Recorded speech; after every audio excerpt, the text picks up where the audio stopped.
पहलगाम में हुए आतंकी हमले के बाद तुर्की ने आतंकिस्तान का खुले तौर पर समर्थन किया है, जिसके बाद देश की बात करें तो देश भर में बॉयकॉट तुर्की अभियान चलाया जा रहा है और उसका असर साफ तौर पर जेएनयू में भी देखने को मिल रहा है। इसी पर बात करने के लिए जेएनयू की कुलपति इस वक्त हमारे साथ जुड़ चुकी हैं। मैम, एमओयू साइन होता है जिसे फिलहाल स्थगित कर दिया गया है, ये एमओयू क्या था इनोनी यूनिवर्सिटी से जो एमओयू साइन हुआ और कब तक के लिए स्थगित किया गया है? ऐसे हमारे पास तुर्की भाषा के लिए एक सेक्शन है स्कूल ऑफ लैंग्वेजेस, लिटरेचर और कल्चर में, और हम तुर्की भाषा सिखाते हैं। एक भारतीय प्रोफेसर ही करते हैं।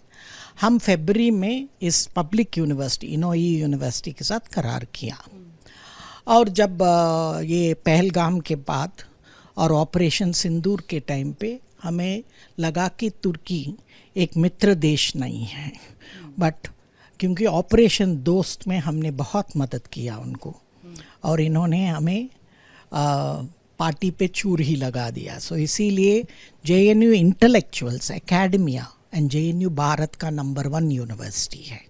इस क्राइसिस के समय पे हम एक स्टैंड नहीं लिया तो कभी लेने में कुछ उपयोग नहीं है, क्योंकि इंटेलेक्चुअल्स करेजियस होना चाहिए, हम डरपोक होकर नहीं रहना चाहिए। सो इसीलिए जेएनयू की नेतृत्व, एकेडमिक नेतृत्व में हमने दिखा दिया कि हमारा ही छोटा स्मॉल है कि हम तुर्की के साथ करार, एक ही करार है और एक इन प्रोसेस है।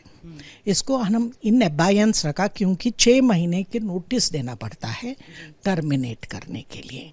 ऐसे ही चलेगा हम सोचते हैं तो हम टर्मिनेट ही कर देंगे, क्योंकि दो देश भारत विरोधी है। सो जेएनयू उस देश के साथ हम संबंध नहीं रखना चाहिए।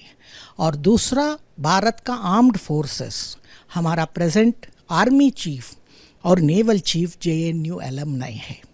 एनडीए को हम डिग्रीज देते हैं, सो हम उनको सल्यूट करने के लिए, उनको सपोर्ट करने के लिए भारत के साथ जेएनयू खड़े हो गए हैं।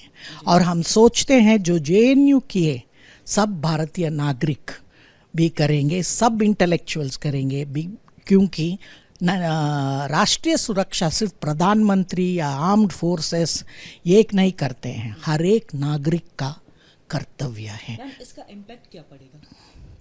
इम्पैक्ट बहुत पड़ेगा, क्यों आप देख लिया इतना मीडिया जेएनयू में, मैं भी नहीं सोचा इतना इम्पैक्ट होगा। बट जेएनयू जैसा नंबर 1 इंस्टीट्यूशन जिसका ब्रांड वैल्यू इतना है, ये भारतीय टैक्स पेयर पे चलाते हैं ये यूनिवर्सिटी। आपको मालूम है आज भी 10 और 20 रुपए का फीस में चलाते हैं।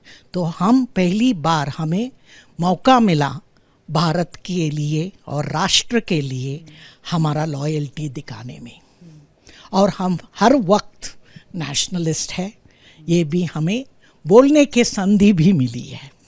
बात करें जेएनयू की तो पूर्व में कई ऐसे जो एंटी इंडिया प्रोपेगेंडा देखने को मिला, एंटी इंडिया स्टेटमेंट्स भी सुनने को मिला, लेकिन आज जेएनयू काफ़ी बदलावा नज़र आ रहा है और राष्ट्र सर्वोपरि का एक मैसेज जो है आपकी तरफ से दे दिया गया है साफ तौर पर। हाँ, मैं ये कह सकती हूँ, मैं ये यूनिवर्सिटी के छात्री भी रही हूँ।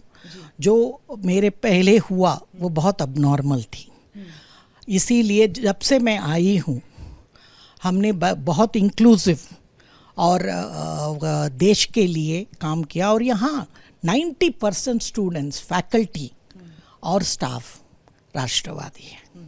सो इसीलिए मुझे ये दिखाना चाहिए, बिकॉज ये भारत का एक बहुत बड़ा विश्वविद्यालय है, और आपको मालूम है हायर एजुकेशन भी भारत की सुरक्षा में यंग माइंड्स को हम डेवलप करते हैं। सो विकसित भारत के लिए हम आज बता रहे हैं जेएनयू भी विकसित भारत में एक रोल प्ले करेंगे, और भारतीय प्रधानमंत्री को हम सल्यूट करते हैं, बिकॉज पहली बार हमने एक टेक्टोनिक शिफ्ट किया। क्या टेक्टोनिक शिफ्ट है? हमारा साइंटिस्ट जो इनका इंस्टीट्यूट्स, डिफेंस साइंटिस्ट, वो इंस्टीट्यूट्स भी जेएनयू के नीचे हैं, और आर्म्ड फोर्सेस उनमें भी बहुत ऑफिसर्स हमारे से डिग्री लेते हैं। 2 इम्पॉर्टेंट इंस्ट्रूमेंट्स ने दिखाया प्रिसिशन से, टेक्नोलॉजी से हम कैसे उत्तर दे सकते। भारत से पंगा लो, तुम्हारा क्या ये हो। हम अमन की भाषा से ब्रह्मोस का भाषा से अगर जेएनयू की वीसी हैं आप और आपने साफ तौर पर मैसेज दे दिया है कि भारत को अगर आप छेड़ेंगे तो हम छोड़ेंगे नहीं। करेक्ट। एंड हमने कह दिया कि ऐसे करेजियस पंत प्रधान, डिसाइसिव पंत प्रधान आज तक नहीं लिया। वो नी जर्क रिएक्शन नहीं दिए, रिस्ट्रेंट सोच समझ कर दिया, जो अब विश्व में ही भारत को बहुत रिस्पेक्ट मिल रही। सो सिर्फ पावर है बोलने में नहीं मिलता है, टेक्नोलॉजी दिखाने में भी मिलता है। तो जेएनयू के कुलपति को आप सुन रहे थे, साफ तौर पर इनका कहना है कि ऐसा कोई भी देश अगर जो आतंकिस्तान का समर्थन करेगा उसकी जगह भारत में नहीं है।